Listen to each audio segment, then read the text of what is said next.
7 ستمبر یوم الفتح golden jubilee مینار پاکستان پر قائد جمعیت مولانا فضل الرحمان کا مدارس کے بارے میں دبنگ بیان. کہا کہ تم لوگ مدارس پر دباؤ ڈالنا چاہتے ہو. ہم تحمل کا مظاہرہ کرتے ہیں.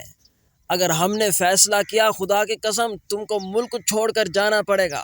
سنیں اپنے کانوں سے اور اپنی آنکھوں سے دیکھیں. ویڈیو کو لائک کریں اور دوستوں کے ساتھ شیئر بھی کریں. ہمارے تحمل کا اندازہ لگائیے. تم نے مدارس کو نشانے پہ رکھا ہوا ہے.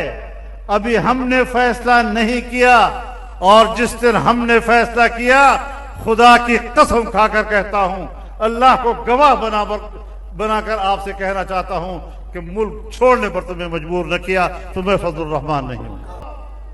تم میرے مدرسے کے ایک اینٹ گراؤ گے، میں تمہارے اقتدار کی پوری عمارت کو زمین بوس کر دوں گا. ملک چھوڑ کر جانا پڑے گا.